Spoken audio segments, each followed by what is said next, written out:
আমাদের হালাত কি? আমাদের নেকি কোথায়? আমাদের গুনার ভিড়ে নেকি তো খুঁজে পাওয়া যাবে না। নেকি তো খুঁজে পাওয়া যাবে না। আমাদের তো গুনায় গুনাহ, গুনাই গুনাহ, গুনাই গুনাহ। উঠতে বসতে চলতে ফিরতে নাফরমানি আমাদের বেশি।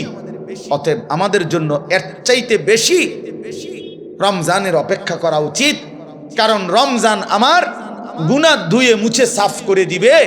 রমজান আমার নেকির পাহাড় জমায়ে দিবে। এই জন্য দয়া করে আমরা প্রত্যেকে ইনশাআল্লাহ, এই প্রথম কথা আমার, রমজানের জন্য দিল থেকে দোয়া করবেন। বলেন ইনশাআল্লাহ। এইটা হলো 1 নাম্বার কথা, 1 নাম্বার ডিউটি। এখন থেকে আর বাকি কয়টা দিন প্রত্যেক দিন আল্লাহর কাছে বলেন, আল্লাহ আর কয়টা দিন হায়াত ভিক্ষা দেন, আর কয়টা দিন হায়াত দেন। রমজান না দেখাইয়া আমারে কবরে নিয়েন না মাওলা। আমি রহমত মাগফিরাত নাজাত পেতে চাই। আমি 70 নেকি পেতে চাই। আমি সবে কদর পেতে চাই। আমি ইতিকাফ পেতে চাই। আমি রমজানের রহমত মাগফিরাত নাজাত পেতে চাই। আমারে এত কাছে আইনা 17-18 দিন সামনে রাইখা আমারে কবরে নিয়েন না। এটা আমাদের প্রথম দোয়া। 2 নাম্বার কথা হলো, আল্লাহ পাক রব্বুল আলামিন রমজানের গুরুত্ব বলতে গিয়ে এইখানে ডাইরেক্ট সরাসরি আল্লাহ নিজে বলছেন। এই আয়াতটা সূরা বাকারার 185 নম্বর আয়াত অংশ বিশেষ। আল্লাহ তাআলা বলেন, শাহরু রমাদান, এই যে রমজান মাস। শাহরু অর্থ মাস, রমাদান মানে রমজান। তো রমজান মাস, এই কথাটা আল্লাহ পাক এই মাসটার এতটা দাম যে আল্লাহ নিজেই এই মাসের নাম উল্লেখ করেছেন। এই কোরআনুল কারিমে আরবি 12 মাসের মধ্যে আর কোন মাসের নাম কোরআনে নাই, শুধু এইটাই আছে। মুহররম, সফর, রবিউল আউয়াল, রবিউল সানি, আরো মাস আছে না আরবি, এগুলোর নাম নাই। শুধু এই রমজান মাসের নামই আল্লাহ উল্লেখ, শাহরু রমাদান, রমজান মাস। অতএব যেটা আল্লাহ উচ্চারণ করছেন সেটা দামি। দামি কি না বলেন? 2, আমাদের নবীজির জবানে রমজান শব্দ উচ্চারণ হয়েছে কিনা?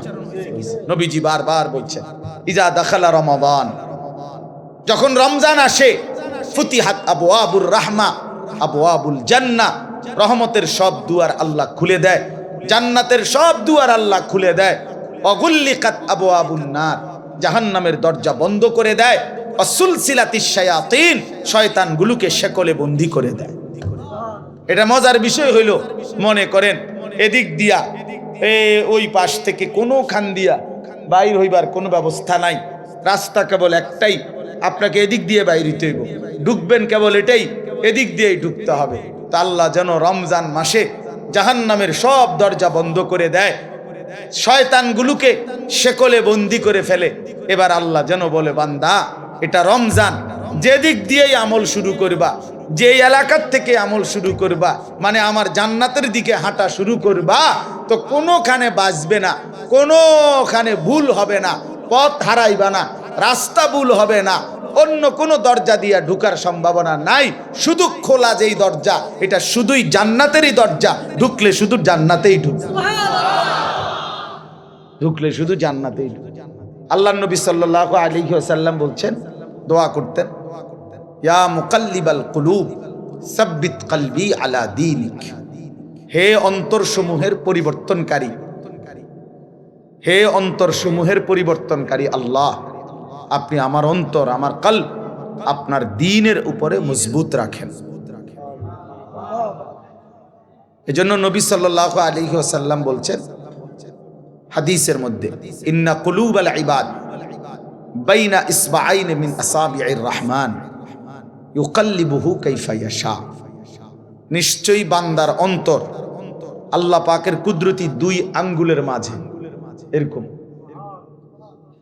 2 আঙ্গুলের মাঝে। আর সেই কলব, অন্তর আল্লাহ তাআলা ইউকাল্লিবুহু কাইফা ইয়াশা, যেভাবে ইচ্ছা সেভাবে উলট পালট করতে পারেন। এজন্য আল্লাহ পাক যদি দিল বদলে দেয়, উল্টে দেয়, তো আর কোনো দিন হেদায়েতের রাস্তা সে পাবে না, আর কোনো দিন আলোর পথ পাবে না। দুনিয়া ভোগ করতে পারবে জন্তু জানোয়ারের মতো, হাইওয়ান কুকুরের মতো, কিন্তু আলোর সন্ধান, কল্যাণের সন্ধান, নিজের ভালো, নিজের কর্তব্য, নিজের করণীয়, কোন পথে হেদায়েত, কোন পথে কল্যাণ, কোন পথে আলো, সেটা আর মিলবে না। কোরআন শরীফে আছে, ওয়া ইউদলিলিল্লাহু ফামা লাহু মিন হাদ। আল্লাহ বলেন, আল্লাহ যাকে পথভ্রষ্ট করে দেন তাকে আর কোথাও কোনো পথ প্রদর্শক নাই, সে আর কোথাও রাহবার মিলবে না। ফামান লাম ইয়াজআলিল্লাহু লাহু নূরান ফামা লাহু মিন নূর। ছেলেরা মনোযোগ দিয়ে শোনো, অল্প সময় কথা বলবো। আল্লাহ তাআলা বলেন, আল্লাহর আলো যে পেল না, ফামা লাহু মিন নূর, তার জন্য আর কোথাও কোনো আলো নাই। আল্লাহর আলো থেকে বঞ্চিত, তো সব জায়গায় তার জন্য অন্ধকার। আল্লাহ তাআলা কোরআনুল কারীমের মধ্যে বলছেন, যারা নাফরমানি করছে তাদের সারা জিন্দিগির যাবতীয় কাজকর্ম কারামাদিন ইশতাদ্দাত বিহির রিহু ফি ইয়াউমিন আসিফ, ওই রকম ছাইয়ের স্তূপের মতো, যেখানে কোনো ব্যক্তি ছাই বোঝেন তো না, চুলার লাকড়ির ছালি আর কি, যেটা এই ছাইয়ের স্তূপ দিছে রাস্তার এখানে, মনে করেন অনেক ছাইয়ের স্তূপ, হঠাৎ করে একটা জোরে বাতাস আসছে, এক বাতাসে ছাই উড়ে ছিন্ন ভিন্ন হয়ে গেছে, আর কোনো নাম নিশানা নাই। আল্লাহর নবী সাল্লাল্লাহু আলাইহি সাল্লাম বলেন, নাফরমান বেঈমান পাপীর যাবতীয় আমল কর্মকাণ্ড সবকিছু এরকম স্তূপকৃত ছাইয়ের মতো, যেটা একটা বাতাস এসে এক নিমিষে উড়ায় দিছে, আর কিছুই নাই তার। একদিন মৃত্যুর সাথে সাথে দেখবে আর কিচ্ছু, এই ভাত মাছ চাল ডাল, পেশাব পায়খানা, খাট পালং সোফা ফার্নিচার, মোবাইল মোটরসাইকেল, হ্যাঁ হাসি নারী ছবি নাচ গান, খালাস, মরে গেছে, তার কিছুই নেই, আর কিছুই নেই।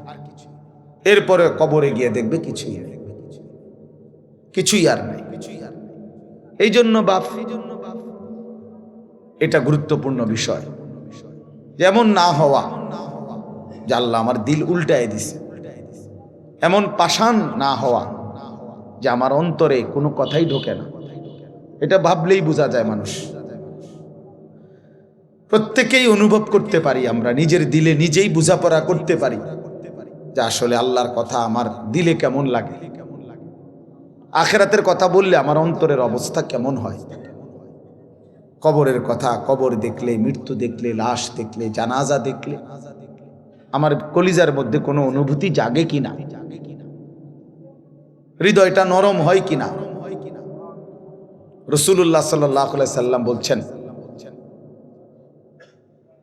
আমি তোমাদের কাছে দুইটা জিনিস রেখে যাচ্ছি নসিহত হিসাবে, তারাকতু ফীকুম আমরাইন ওয়াইজাইন, উপদেশ হিসাবে দুইটা জিনিস রেখে যাচ্ছি। একটা হলো কোরআন, যেটা নাতিক, যেটা উচ্চারণ করে, মানে তুমি পড়লেই কোরআন থেকে উপদেশ পাইবা। আরেকটা হলো নবীজি বলছেন, আমি আরেকটি উপদেশ তোমাদের জন্য রেখে যাচ্ছি, যেটা কোনো আওয়াজ করে না, নিশ্চুপ, কিন্তু তোমাদেরকে উপদেশ দেয়। সেটা কি? আল মাউত, মৃত্যু। মৃত্যু, প্রতিটা মৃত্যু তোমাকে নসিহত করে যে এর পরের জানাজা আমার, এর পরের এলান হয়তো আমার, এর পরের ঘোষণা আমার। এজন্য মৃত্যু একটা নসিহত। কাফা বিল মাউতে ওয়াইজান, নবী সাল্লাল্লাহু আলাইহি সাল্লাম বলেন, ওয়াজ নসিহতের জন্য, উপদেশ জন্য মৃত্যুর স্মরণ এটাই যথেষ্ট। মৌতের কথা কিছুক্ষণ ভাবা, কোন লাশ, কোন জানাজা, কোন কবরস্থানে দাঁড়িয়ে একটু ফিকির করা, এটাই যথেষ্ট ওয়াজ হিসাবে। এটাই বড় ওয়াজ, এটাই বড় নসিহত, এটাই বড় উপদেশ। উপদেশ। এজন্য হযরত ওমর রাদিয়াল্লাহু তাআলা আনহু 10.5 বছর মুসলমানদের খলিফা ছিলেন, বাদশাহ ছিলেন। উনি একজন লোক, এই ছেলে, ঘটনা কি দোস্ত, বেটকাও কেন?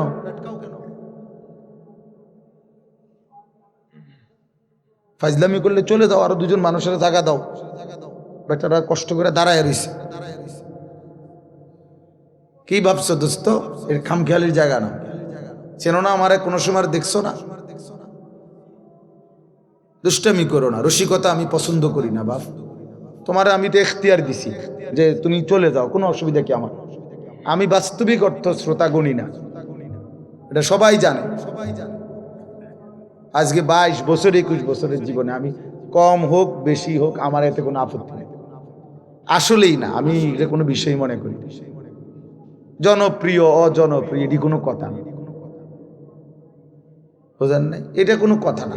একারে 10 কোটি মানুষ আমাদের চিনছে, তো কি আমার কবর রাজার মাপ? বোঝেন না আপনি? তো আর কি, আরে চিনলেই কি আর না চিনলেই কি?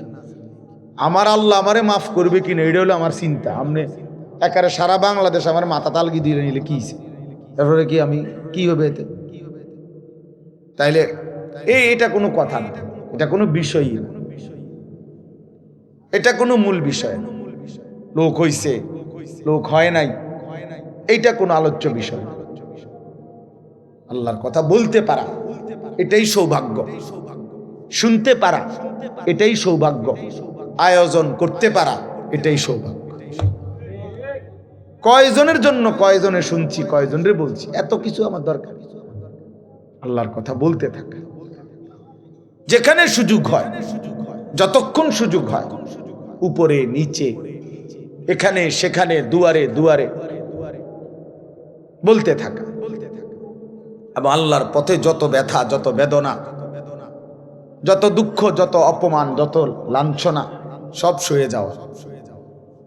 কবি আরশ পর, কবি ফরশ পর, কবি উনকে দর, কবি দর বদর, গমে आशिकी तेरा शुक्रिया, मैं कहां कहां से गुजर गया। আল্লাহর পথে সব বেদনা, সব অপমান, আল্লাহ তবু তোমার শুকরিয়া। তোমার কথা বলতে গিয়েই বেইজ্জতি হয়েছে, অসুবিধা কি? গমে आशिकी तेरा शुक्रिया, मैं कहां कहां से गुजर गया। আমি কই থেকে কই ছুটে গেলাম, তোমার জন্যই ছুটলাম, তোমার জন্যই ছুটলাম, তোমার কথাই ফেরি করলাম। গতকালকেও আমি রাত্রে শেষ যখন বয়ান শেষ করছি, লাস্ট রাতের 1:20 বাজে, হ্যাঁ শুরু হয়েছে জোরের পড়তে। কোথায় গেছি, কতক্ষণ করছি, কি কিচ্ছু আমার হিসাব কিতাব। চলছো তো চলো ভাইয়া, বলতে থাকো, খালাস। এই জন্য বললাম দোস্ত আমার রাগ হইও না, খামখেয়ালি করাটা আমি পছন্দ করি। আমার কথা হলো কম হোক, মনোযোগ দিয়ে শোনো, এতে বরকত। একদিনে তুমিও বদলাইতা না আমি জানি, কিন্তু আন্তরিকতা থাকলে, মনোযোগ থাকলে একদিন সত্যি সত্যি আল্লাহ চাইলে বদলে যায়।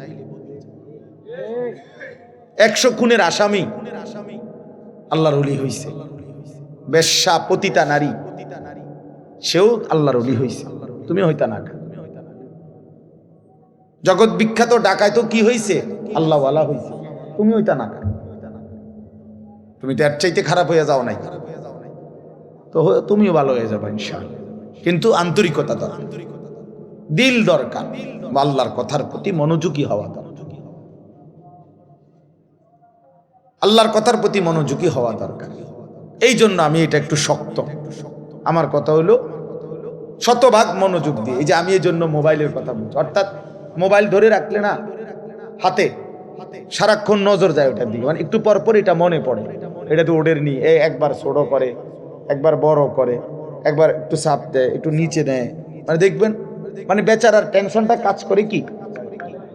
তো এটারে তো তুমি অনেক কিছু করলা, কিন্তু তোমার নিজের কলিজার মধ্যে কি ঢুকছে এটা কম।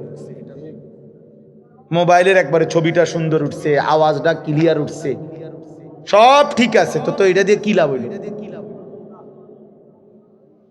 আমি সুন্দর হলাম কিনা, আমি কিছু বুঝলাম কিনা, আমার ভিতরে একটা আফসোস আসছে কিনা, আমার হৃদয়ের মধ্যে একটু ফিকির অনুভূতি জাগছে কিনা যে হায় আমি কি করছি, আমার কি করা উচিত ছিল, আমি কে, আমি আসলাম কোত্থেকে, কে আমাকে বানাইলো, কে আমাকে বানাইলো। ওই মৌলানা বলতেছিল যে আল্লাহ জানতে চাইবে বান্দা আমি কি একটা বারও আমার ডাক শুনতে পাই নাই, কেমনে পারলা, সারাদিনে কতজনরে ডাক দিলা, তুমি কি পারলা না একটা বার আমারে ডাকতে, কতজনের কত আবদার রক্ষা করলা, আমি তোমার কাছে কয়েকটা সেজদা চাইছি, আমি কি তোমার কোনো উপকার করি নাই, আজকের সারাদিনে আমি কি তোমাকে লালন পালন করি নাই। খোদার কসম হাদিসে আছে আল্লাহ পাক হাসরের ময়দানে জিজ্ঞেস করবে বান্দা আলাম নুসিহ জিসমাক, এই প্রথম প্রশ্ন করবে এটা। বান্দা বলো তো মোট এতদিন আমি কি তোমার শরীরটা সুস্থ রাখি নাই,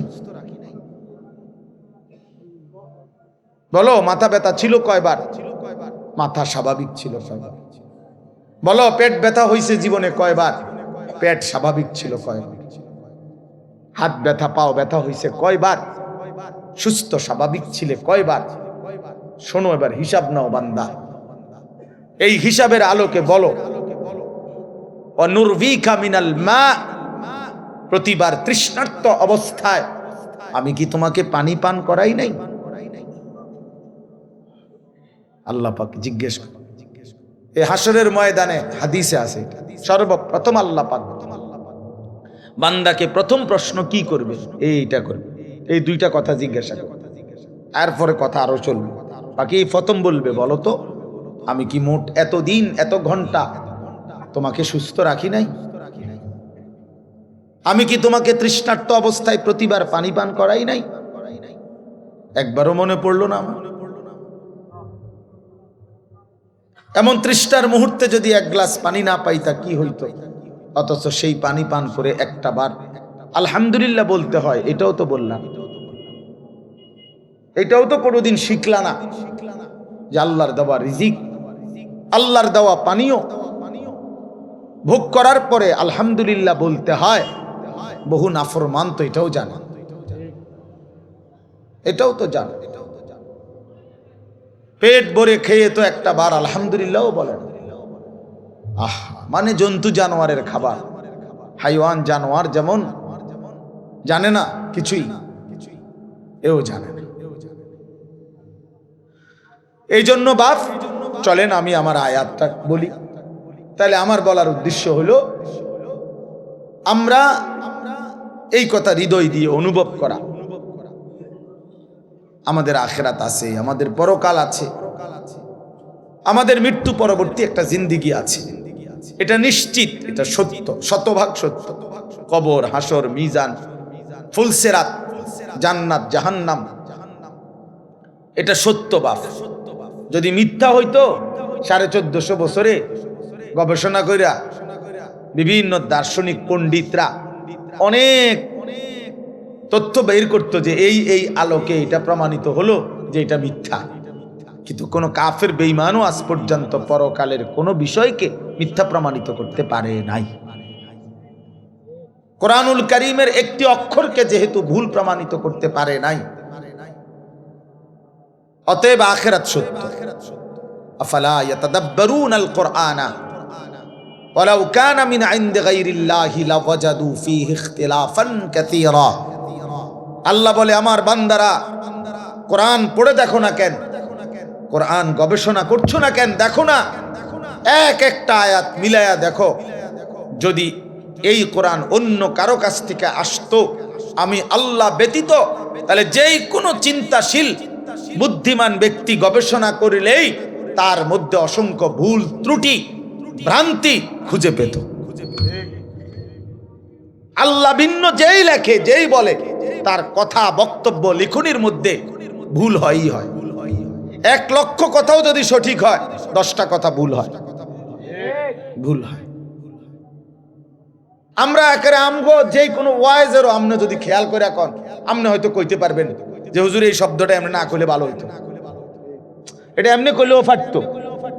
কথা বোঝেন নাই আমার, আমি হয়তো বুঝছি এমনি কইছি, আপনার বিবেচনায় যে না এটা এমনি কইলেও পারতো, কিন্তু এমনও কোরআনুল কারীমের মধ্যে এমনও কোনো কথা, একটা লাইন, একটা শব্দ এমন নাই যে পৃথিবীর কোনো ইমানদার কিংবা বেঈমান এটা বলছে যে এই শব্দটা এটা না কইয়া এটা কইলে ভালো হইতো, এমনও নাই।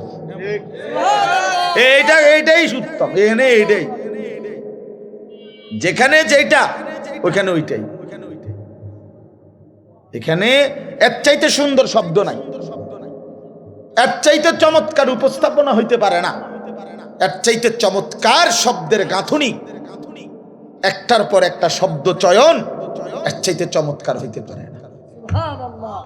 সকল গুণে, সকল বিবেচনায়, সর্বগুণে কোরআন শ্রেষ্ঠ। যত ভাবে, যত ঢঙ্গে, যত রঙ্গে দেখুক না কোরআন, কোরআনই শ্রেষ্ঠ। আল্লাহ বলছেন কেন? কারণ এটা আমি আল্লাহর পক্ষ থেকে আসছে, আর আমি সেই মালিক, ইয়ালামু মা বাইনা আইদিহিম ওয়া মা খালফাহুম, আমি সামনেও জানি, পিছনেও জানি, কিয়ামত পর্যন্ত পৃথিবীর শেষ হালাত আমি তো জানি।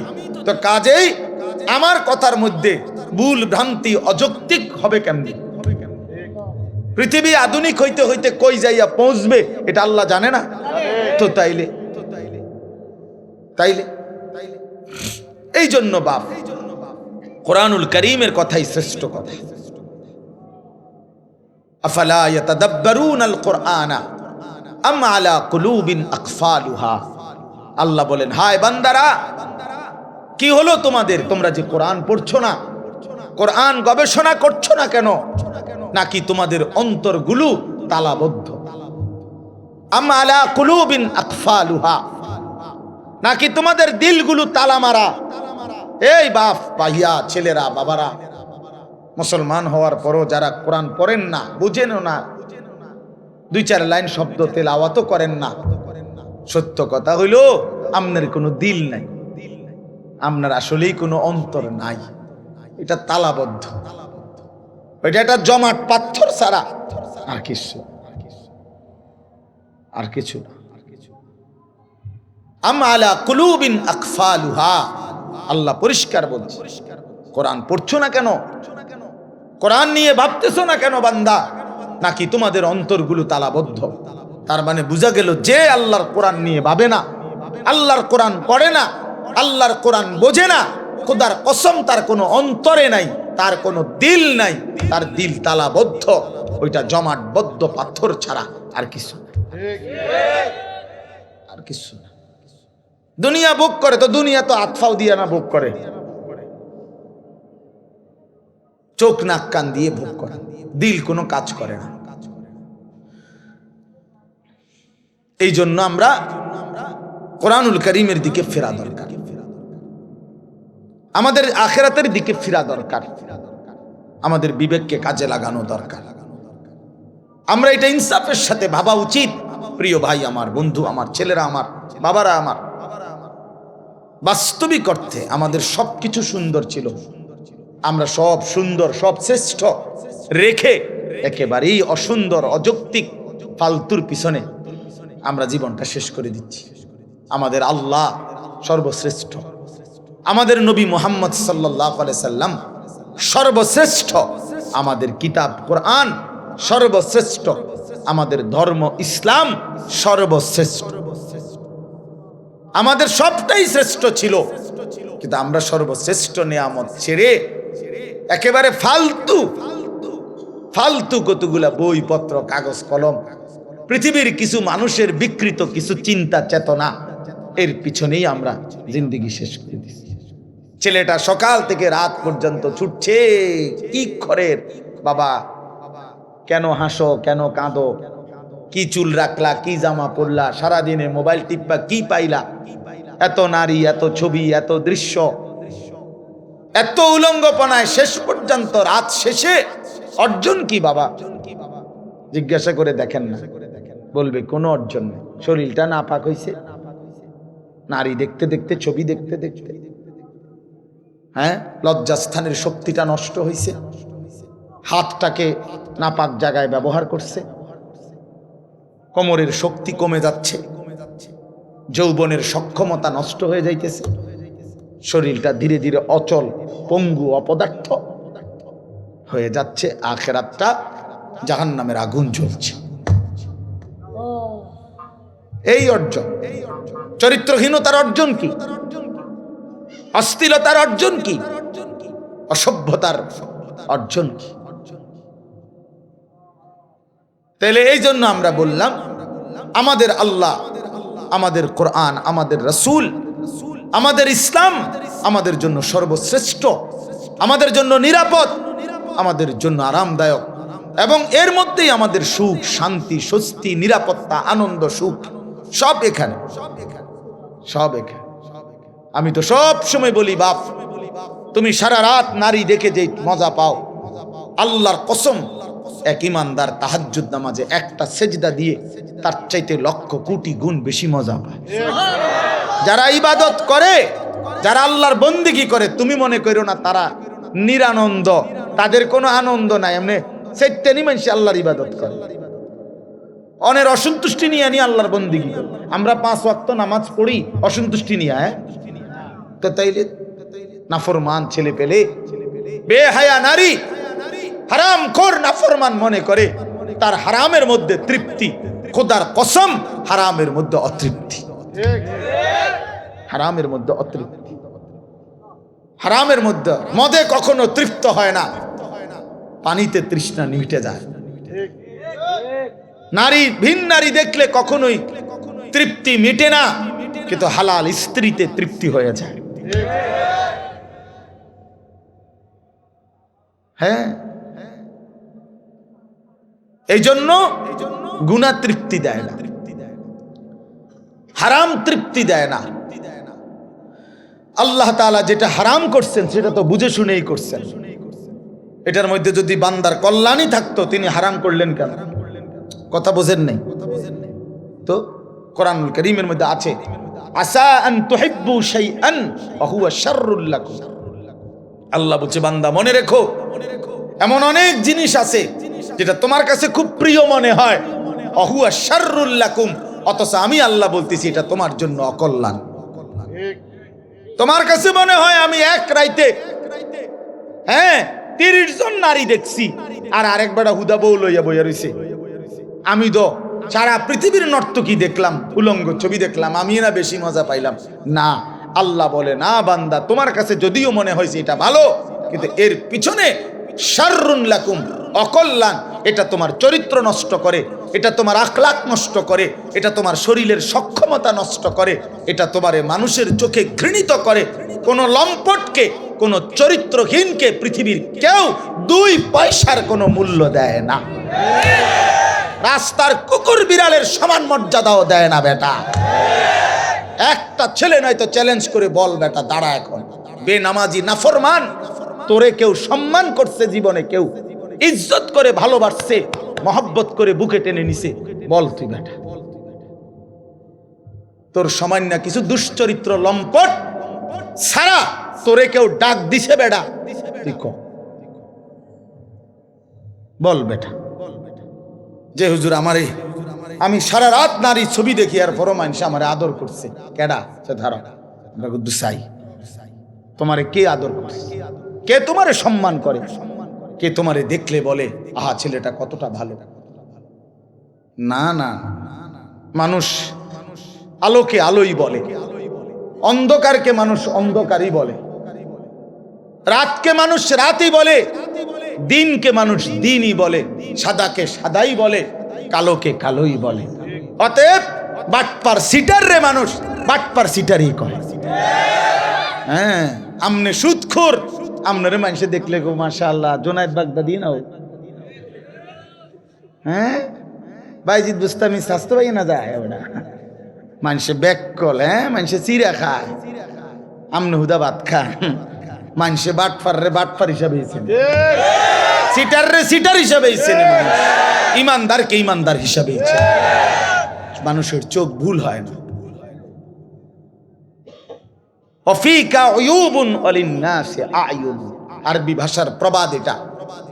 আরবি ভাষায় বলে আর কি, অফিকা উয়ুবুন ওয়ালিন্নাসি আয়ুনুন, তোমারও দোষ আছে, মানুষেরও চোখ আছে। এটা একটা আরবি প্রবাদ। তোমারও কি আছে? মানুষেরও চোখ আছে, চোখ চোখ আছে, কেমনে আড়াল করবা? রাইতের অন্ধকারে গুনাহ করে। আল্লাহর নবী বলছে, খোদার কসম নবী বলছে, উম্মত অন্ধকারের একাকিত্বের গুনাহ দিনের আলোয় আল্লাহ চেহারায় ভাসিয়ে দেয়। এই জন্য মানুষ দেখলেই বুঝে তারে দেখতে চোরের মতো লাগে। কিরে, তারে দেখতে দি ফুটটা ঘরের মতো মনে হয়। হ্যাঁ, তার তো গতিবিধি সন্দেহজনক।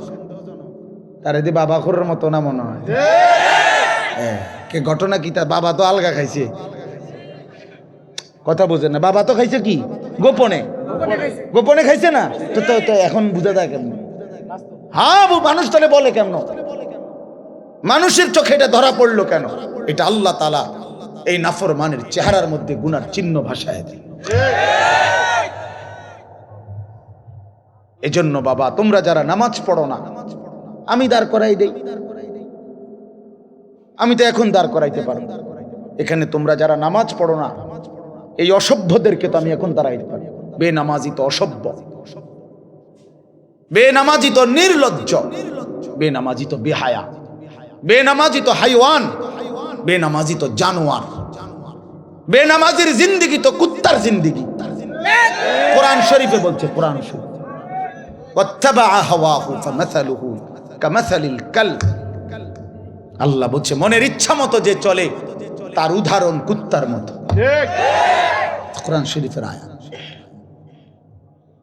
হ্যাঁ হ্যাঁ, মনে রাখো বাবা, যার কপালে সেজদা নাই তোমার জীবন কুত্তার জীবন, কুত্তার জিন্দেগি, কুত্তার জিন্দেগি। এই জীবন কুকুরের জীবন, এই ঘুম কুত্তার ঘুম, এই খানা কুকুরের খানা, এই ভোগ কুকুরের ভোগ। কুকুর যেমন লজ্জা শরম নাই, যত্র তত্র তার জেনা ব্যভিচার করে, তোমারও কোনো লজ্জা শরম নাই। যাকেই দেখো তাকেই দেখতে মন চায়। এই জীবন কুকুরের জীবন। কোরআন শরীফ আল্লাহ বলছে, ফামাসালুহু কামাসালিল কালব। কালব অর্থ কি? কুকুর। কুকুর, কালবুন অর্থ কুকুর। আল্লাহ আমাদেরকে বুঝ দান করেন। আমি যে আয়াতটা পড়ছি, মাহে রমজান, আমাদের সামনে রমজান, আর মাত্র 18-19 দিন, 10 তারিখ আজকে চলে গেছে। তাহলে 1 মার্চ যদি রমজান হয় 18 দিন, 2 মার্চ যদি রমজান হয় 19 দিন। এই 18 থেকে 19 দিন আমাদের সামনে আর বাকি। মাহে রমজান, মাহে রমজান। এক মুমিনের যদি ফিকির করো, বাপ আমি এতগুলো কথা শক্ত বলছি, এতগুলো কথা কঠিন করে বলছি বাবা, এবার যদি আমরা ফিকির করি, না আসলেই আমি কেন জানোয়ার হব, আমি কুকুর হব কেন? আমি মুসলমান, আমার একটা আত্মমর্যাদা আছে বাবা, আমার একটা আত্মসম্মান আছে, আমার একজন আল্লাহ আছে, আমার একজন নবী আছে, আমার একটা মা আছে, আমার একজন বাবা আছে। আমি মারে কেন বেইজ্জতি করব? বাবারে কেন অপমান করব? আল্লাহকে কেন অবহেলা করব? এতটুকু যদি ভাবনা হয়, নিজেদের জীবন যদি ইমানের জীবন, মুসলমানের জীবন আমার মনে পড়ে, তো সেই জীবন গড়ে তোলার, সাজিয়ে তোলার সর্বশ্রেষ্ঠ মৌসুম, সিজন মাহে রমজান। রমজান মানে ভিন্ন মাস, রমজান মানে আলাদা মাস, রমজান মানে আখিরাতের মাস, রমজান মাসে প্রস্তুতির মাস, রমজান মানে মেহনতের মাস, রমজান মানে আল্লাহর মাঝে নিজেকে হারিয়ে ফেলার মাস। এটাই মাহে রমজান। আর যারা ইমানদার ভাইয়া, যাদের কবর আখিরাত মনে আছে, যারা পরকালকে বিশ্বাস করে, দিবা নিশি জাহান্নামের ভয়ে যারা কাঁদে, যারা জান্নাতের আশা করে, খোদার কসম তাদের কাছে রমজান সর্বশ্রেষ্ঠ মাস।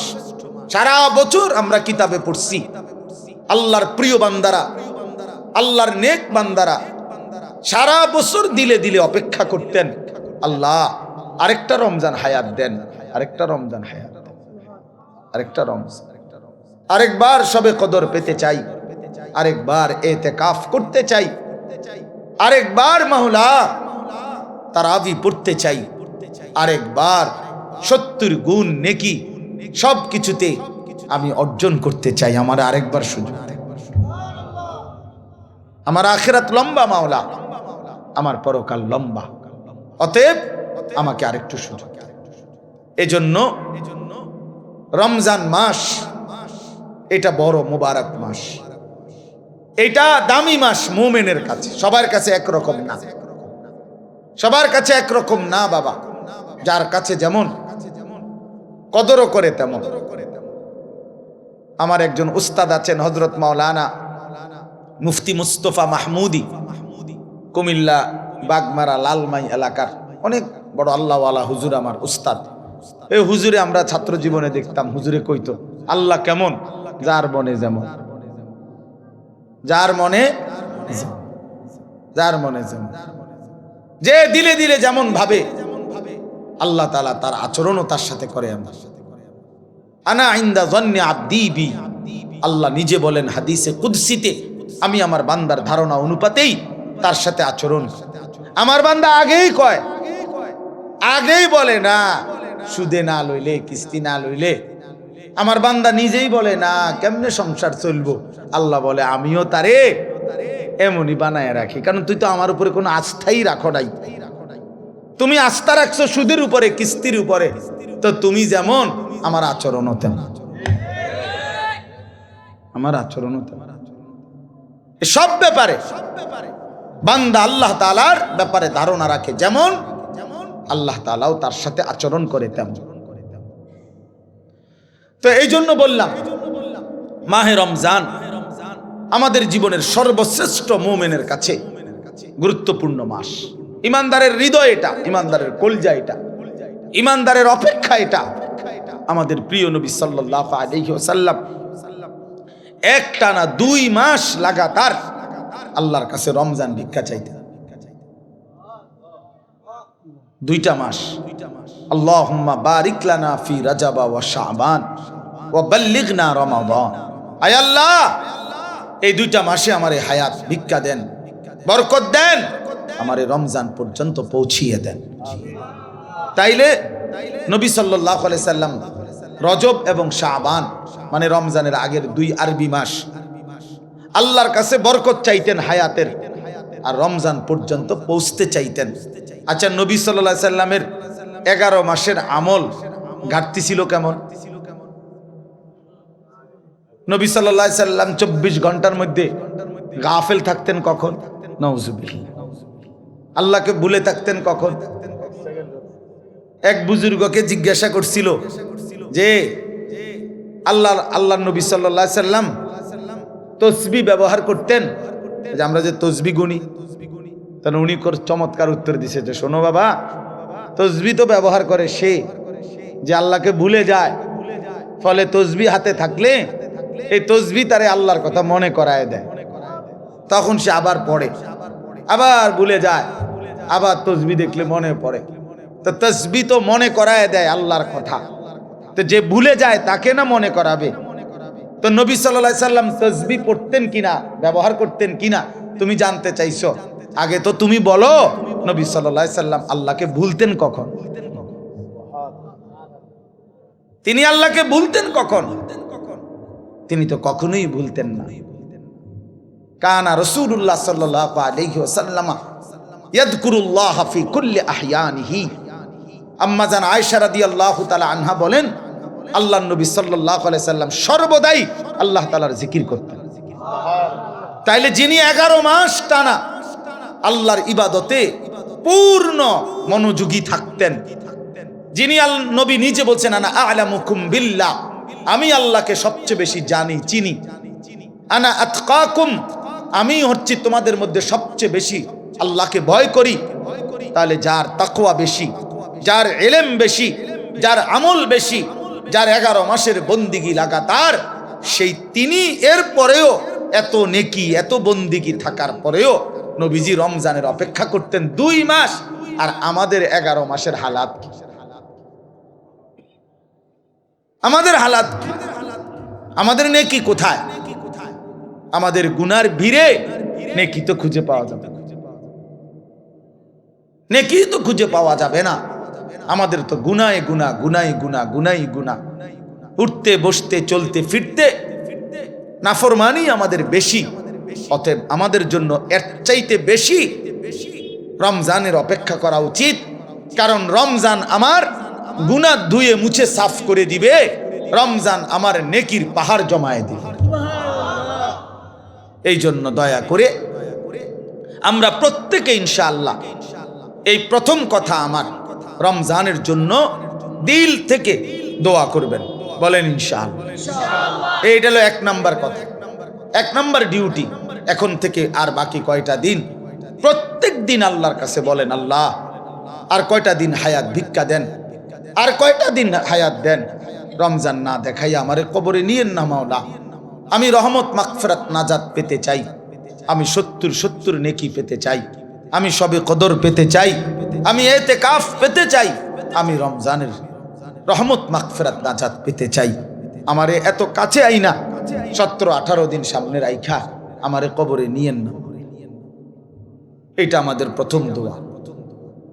2 নাম্বার কথা হলো, আল্লাহ পাক রব্বুল আলামিন রমজানের গুরুত্ব বলতে গিয়ে এইখানে ডাইরেক্ট সরাসরি আল্লাহ নিজে বলছেন। এই আয়াতটা সূরা বাকারার 185 নম্বর আয়াত অংশ বিশেষ। আল্লাহ তাআলা বলেন, শাহরু রমাদান, এই যে রমজান মাস, শাহরু অর্থ মাস, রমাদান মানে রমজান। তো রমজান মাস, এই কথাটা আল্লাহ পাক এই মাসটার এতটা দাম যে আল্লাহ নিজেই এই মাসের নাম উল্লেখ করেছেন।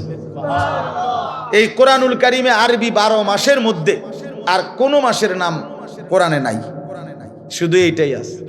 মুহররম, সফর, রবিউল আউয়াল, রবিউল সানি, আরো মাস আছে না আরবি, এগুলোর নাম নাই।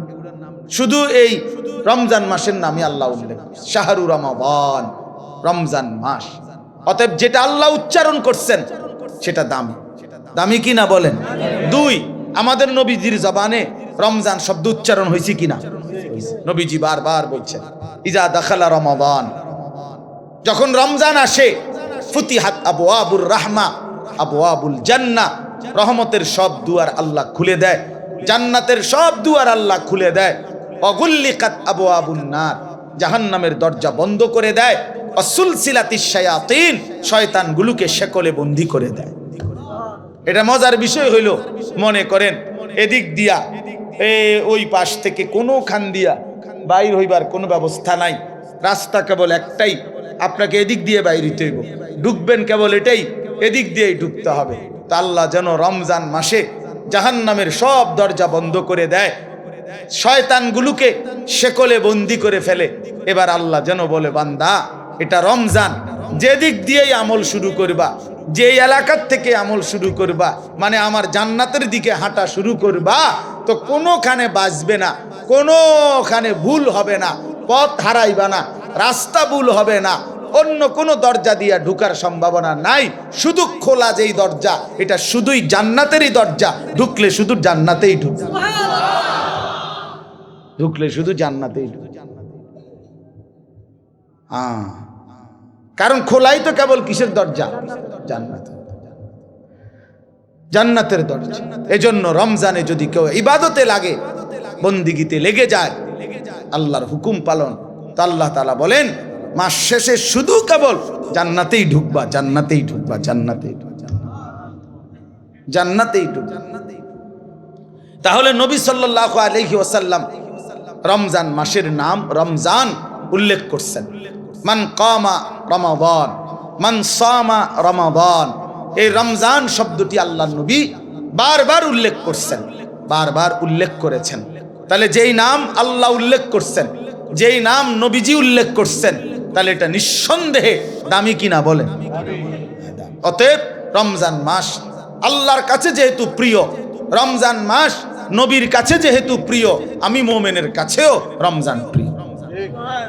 যা আমার আল্লাহর প্রিয় তা আমারও প্রিয়, যা আমার নবীর প্রিয় তা আমারও কি প্রিয়। এটা হলো এক। এবার আল্লাহ তাআলা রমজানের বৈশিষ্ট্য বলতেছে, আল্লাযী উনজিলা ফীহিল কোরআন, রমজান এটা সেই মাস যেই মাসে আমি আমার শ্রেষ্ঠতম কালাম কোরআন নাজিল করেছি। তাহলে রমজান মাস সেই মাস যেই মাসে কোরআন নাজিল হয়েছে।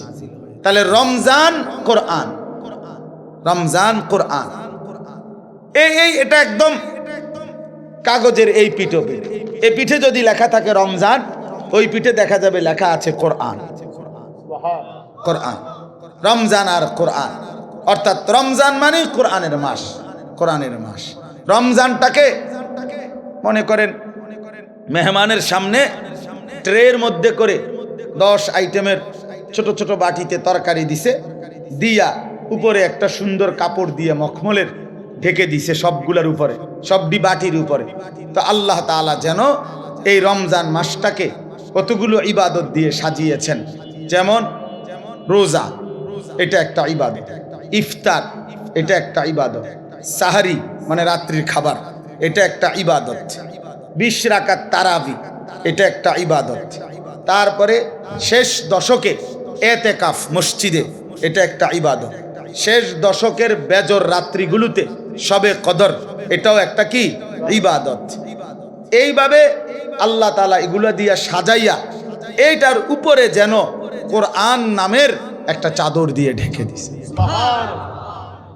মানে পুরাটা রমজান কোরআন দ্বারা মোড়ানো, কোরআনের চাদরে ঢাকা। এজন্য রমজান আল্লাহ তাআলা বলছেন এটার মর্যাদা বৈশিষ্ট্য যে আমি আল্লাহ আমার কোরআন নাজিল করেছি। কোরআন নাজিল করার কারণে রমজান দামি, দামি। কেমন কোরআন? হুদাল লিন্নাসি ওয়া বাইয়িনাতিম মিনাল হুদা ওয়াল ফুরকান। আল্লাহ বলেন কোরআন হচ্ছে বিশ্ব মানবতার হেদায়েত এবং হেদায়েতের স্পষ্ট পথ নির্দেশিকা, মানে কোনো বিষয় অস্পষ্ট নাই। ওয়াল ফুরকান, কোরআনই হচ্ছে সত্য মিথ্যা, ন্যায় অন্যায়, জায়েজ না জায়েজ, উচিত অনুচিতের মাপকাঠি। কোনটা করা উচিত, কোনটা ছাড়া উচিত, কোনটা ন্যায়, কোনটা অন্যায়, কোনটা উচিত, কোনটা অনুচিত, আল্লাহর কসম এটা একমাত্র কোরআনই সিদ্ধান্ত দেয়। আমার রসুলের সুন্নাহ হাদিসে শিক্ষা দেয়। এজন্য কোরআন সুন্নাহ থেকে যে বঞ্চিত, কোরআনের জ্ঞান যে পায় নাই, রসুলের হাদিস যে শিখে নাই, আল্লাহর কসম সে ন্যায় অন্যায় চিনতেই পারে। কোরআনবিহীন সভ্য হয় না, কোরআনবিহীন আখলাক হয় না, হতেই পারে না। পৃথিবীর আর কোনো বই দিয়া হবে না, হালাল হারাম বুঝবে না। পরে তো উচ্চ শিক্ষিত, কথা তো বলে শুদ্ধ, রেজাল্টও খুব ভালো, শব্দ উচ্চারণ চমৎকার, কিন্তু আজকে 5 বছর একটা মেয়ের সাথে সম্পর্ক, হাঁটে চলে মেয়ের সাথে, এটা যে হারাম এইটাও তার আন্দাজের মধ্যেই নাই। কারণ কোরআনের জ্ঞান না থাকার কারণে, কোরআন না থাকার কারণে হালাল হারামের পার্থক্য বুঝার অন্য কোনো জ্ঞান তার কাছে নাই। এজন্য কোরআনই একমাত্র মানুষকে ন্যায় অন্যায় শেখায়। ওয়াল ফুরকান। আমরা চ্যালেঞ্জ করলাম, আমি চ্যালেঞ্জ করলাম, তোমরা ছেলেরা যারা স্কুলে পড়ো, কলেজে পড়ো, ইউনিভার্সিটিতে পড়ো, প্রিয় বন্ধু চলো সিদ্ধান্ত নিয়ে তুমি দেখাও যে কোরআনের মতো আরেকটি কিতাব বই আছে যেখানে সত্য মিথ্যা, আলো অন্ধকার, ন্যায় অন্যায়, হালাল হারাম শিখায়। আমার জীবনের করণীয় কি, বর্জনীয় কি, আমার জীবনের উচিত কি, অনুচিত কি, আমি কি করা উচিত, আমি কি বর্জন করা উচিত, এটা শিখায় এমন কোন বই আল্লাহর জমিনে নাই কোরআনবিহীন, হাদিসবিহীন, নবীর তরিকাবিহীন নাই। এটা নাই, হইতে পারে না। আমরা পড়ছি জেনারেল লাইন, আমি তো কুমিল্লা ভিক্টোরিয়া কলেজ থেকে মাস্টার্স পাস করছি, জেনারেল লাইনের পুরা পড়ালেখা করছি, সায়েন্স বিজ্ঞান বিভাগ থেকে তো এসএসসি পাস করছি, বিজ্ঞান পড়ছি আমি। অতএব বলো ভাইয়া, ভালো রেজাল্ট করছি আলহামদুলিল্লাহ, সব রেজাল্ট ভালো। তাহলে এই জন্য বললাম আল্লাহর কোরআন থেকে বঞ্চিত এই রমজানের সামনে আলোচনায় এটা আল্লাহর জন্য উল্লেখ করছে, বান্দা সর্বশ্রেষ্ঠ মাসে সর্বশ্রেষ্ঠ কিতাব কোরআন আমি নাজিল করেছি। তাইলে মানুষ হলো সর্বশ্রেষ্ঠ আল্লাহর সৃষ্টি, কোরআন হলো সর্বশ্রেষ্ঠ কিতাব, রমজান হলো সর্বশ্রেষ্ঠ মাস। অতএব সর্বশ্রেষ্ঠ যেই মানুষটা আল্লাহর কোরআন থেকে বঞ্চিত, খোদার কসম সুম্মা রাদাদনাহু আসফালা সাফিলিন, আল্লাহ বলে এবার আমাকে ছেড়ে দিলা, কোরআন ছেড়ে দিলা, তো আমি তোমাকে একেবারে নিকৃষ্ট থেকে নিকৃষ্ট স্থানে তোমারে পৌঁছায় দেবে, নিকৃষ্ট থেকে নিকৃষ্ট। এই জন্য দয়া করে আজকে আমি এই একটা কথাই শেষে বলতে চাই, অনেক কিছু বলা দরকার, কিন্তু একটা প্রসঙ্গ শুধু বলতে চাই যে রমজান আমাদের সামনে। একে তো রমজানকে কদর করা উচিত, রমজানে ইবাদত আখিরাতের প্রস্তুতি নেওয়া। আর বিশেষভাবে অনুরোধ করছি আপনাদের কাছে, ছেলেদের বাবাদের, যে আল্লাহর কোরআন যাদের অশুদ্ধ, কোরআন শরীফ যারা পড়তে পারেন না, কোরআন শরীফের জ্ঞানের সাথে যাদের কোনো সম্পর্কই নাই, আপনারা আরেকবার ঘুরে দাঁড়ান, আরেকবার ঘুরে দাঁড়ান। কোরআনের মাসে কোরআনকে ইজ্জত করেন, তাহলে আল্লাহ বরকত দিবে। যার কোরআন, আপনার বয়স 90 বছর হোক আর 9 বছর হোক, ছেলেরা বাবা তোমরাও, পর্দার আড়ালের মা বোনরাও, বয়স্ক বাবারাও, আমরা প্রত্যেকেই রমজান আমাদের সামনে, সবাই সবার সুবিধা মতো ইমাম সাহেবের কাছে, কোন আলেমে দ্বীনের কাছে, কারো না কারো কাছে আল্লাহর কোরআন শিখেন, কোরআন শরীফ সহি শুদ্ধ করেন। এটা উচিত, এটা ইনসাফ বাবা, এটা ইনসাফ। কোরআনের জ্ঞান যার মধ্যে নাই, 60 বছর 30 বছরে যে আল্লাহর কোরআন দেখে দেখেও পড়তে পারে না, আহা বন্ধু, তার আফসোস ছাড়া জীবনটা আর কিছুই হইতে পারে না, আর কিছুই হইতে পারে না। ওই মানুষটা নিয়ে আসুন, চেয়ার দেন, চেয়ার, ওই চেয়ারটা দেব না, বসে। আলহামদুলিল্লাহ। তাইলে আল্লাহ তাআলা বলছেন হুদাল্লিন নাস, কোরআন মানুষের হেদায়েত, ও বাইয়িনাতিম মিনাল হুদা, হেদায়েতের স্পষ্ট বাণী, ওয়াল ফুরকান, সত্য মিথ্যা, ন্যায় অন্যায়, হালাল হারামের পার্থক্যকারী। অতএব বন্ধু, আল্লাহর কোরআন বিহীন আলো মেলে না। আপনাদের বাবাদেরকে বলি, আপনারা যারা কোরআন থেকে সন্তানকে বঞ্চিত করছেন, তারা আপনাদের সন্তানকে আপনারা ক্ষতিগ্রস্তই করেছেন। আলো থেকে বঞ্চিত করছেন, আলো থেকে বঞ্চিত করছেন। বাকি পড়ালেখাগুলো ভালো, বাদ দিতে বলি নাই, কিন্তু এগুলো না হইলেও ভাত মিলত, এগুলো না হলেও ভাত মিলত। দুনিয়া এমনিই মিলে যায়। কত মূর্খ বকলম, নাম দস্তখত করতে জানে না, টিপসই দেয়, টিপসই। এমন মানুষ হাজার হাজার কোটি কোটি টাকার মালিক এমন নাই? তো তে আনলো কই থেকে? এই মূর্খে আনলো কই থেকে টাকা? এগুলা হেতেও তো দুনিয়া ভোগ করে। কথা বলেন, তার কি নাই? বাড়ি গাড়ি, নারী, ক্ষমতা, প্রভাব, প্রতিপত্তি সবই তো আছে। তাহলে দুনিয়া এমনি ভোগ করা যায়। যে বুবা, দেখেন, যে বুবা মানুষ, বুবা, বাস্তবিক অর্থেই বুবা, সেও তো দুনিয়া ভোগ করে, করে না? সেও তো ভাত খায়, মাছ খায়, পেশাব করে, ঘুমায়, তারও তো বাচ্চা কাচ্চা হয়, হেতেও তো বিয়া করে। তাহলে দুনিয়া তো বুবায়ও ভোগ করে। তাহলে বুঝা গেল আল্লাহর কোরআন যেই জবান পড়তে পারে না, বাকি কথা এগুলো না কইলেও সে দুনিয়া ভোগ করতে পারত, দুনিয়া ভোগ করতে পারত। এই জন্য বন্ধু, দুনিয়া তো বেঈমানও ভোগ করে, দুনিয়া তো মূর্খও ভোগ করে, দুনিয়া তো বোবাও ভোগ করে, দুনিয়া তো জন্তু জানোয়ারও ভোগ করে, কিন্তু আখিরাত, অনন্তকালের পরকাল, খোদার কসম, কোরআন ছাড়া, নামাজ ছাড়া, সেজদা ছাড়া, আল্লাহর হুকুম মানা ছাড়া, আখিরাত আর পরকালে চোখটা বন্ধ হলে কবর থেকে নিয়ে অনন্তকাল আর কোনোদিন কোনো নাফরমান, বেঈমান, পাপী এক ঢোক আর পানিও মিলবে না, এক লোকমা খাবারও মিলবে না। হ্যাঁ, দুনিয়া তো আজ এমনি মিলছে, ইমান না থাকলেও তো দুনিয়া মিলে। কাফের বেঈমানও তো দুনিয়া ভোগ করে মিয়া। অতএব এই আমার শেষ কথা।